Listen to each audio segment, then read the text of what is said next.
Quando ocorre o início de cumprimento da pena na Lei Maria da Penha?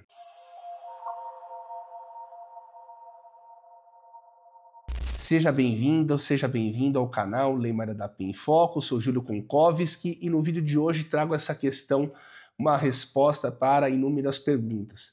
Inúmeros seguidores me perguntam quando que de fato começa a cumprir a pena em caso de condenação na Lei Maria da Penha. Então esse vídeo é dedicado a você, fica até o final, tá imperdível. Então o primeiro ponto que nós temos que identificar, seja na Lei Maria da Penha, em qualquer outra seara do direito criminal, nós temos dois juízos. O juiz da condenação, que é o juiz da fase de conhecimento, e o juiz da execução criminal, que é aquele que vai administrar a pena. Então, o primeiro ponto, quando o homem ele é acusado e julgado de um crime, qualquer crime, especialmente da Lei Maria da Penha, ele é submetido a um juiz da cognição, juiz do conhecimento. Esse juiz do conhecimento, ele vai analisar se houve crime ou não, ou se houve crime, ele vai impor a pena aplicável, né? Então, o primeiro ponto é esse.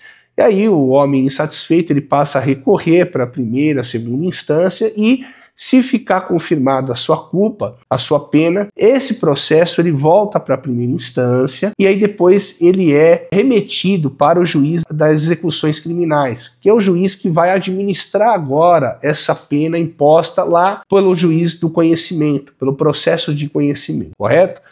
Quando o homem ele é condenado e não cabe mais recurso, se dá aí o trânsito de julgado, ele não inicia o cumprimento da pena nesse exato momento. Então, como eu disse, esse processo ele tem que voltar para a primeira instância. Voltou para a primeira instância, é expedida uma guia de recolhimento de execução criminal, que é a passagem do juiz do conhecimento para o juízo da vara das execuções criminais. Quando essa guia criminal, essa guia de recolhimento chega na vara das execuções criminais, é cadastrado ali a pena, e aí nesse momento esse homem condenado passa a ficar sujeito às regras do juízo da vara das execuções criminais. Agora nós temos que analisar que tipo de pena, de que tipo de regime prisional foi imposto a esse homem. Então nós temos aqui duas questões importantes. Primeiro ponto, se esse homem foi condenado ao regime aberto ou ao sursis, que são uma espécie de condições para que essa pena não seja cumprida. Então não importa, se for regime aberto ou sursis, ambos os regimes aqui e a forma de suspensão da pena, vai ser imposto aqui uma situação de condições para que esse homem não seja preso. Não há prisão no regime aberto e nem no sursis. O que há ao cumprimento de certas condições. Então, nesse momento, para que o homem passe a cumprir essas condições, em liberdade, é necessário que a audiência admonitória.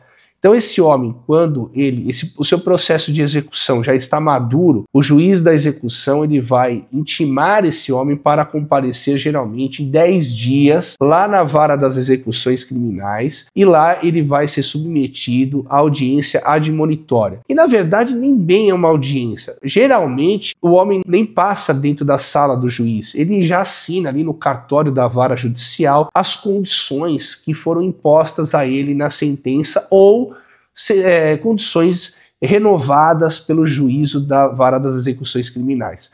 Então, nesse momento, quando o homem é intimado, ele comparece em cartório lá da vara das execuções e assina o termo de compromisso e dali em diante, a partir da assinatura desse termo, é que o homem irá cumprir o regime aberto ou sursis, que é a suspensão condicional da pena, não importa. Então, para que o homem cumpra o regime aberto ou sursis, é necessário que ele se submeta à audiência admonitória, assinando ali o compromisso de bem cumprir as condições impostas, perfeito? Então, o regime aberto e o sursis inicia a partir da audiência admonitória feita lá no juízo da vara das execuções criminais, perfeito?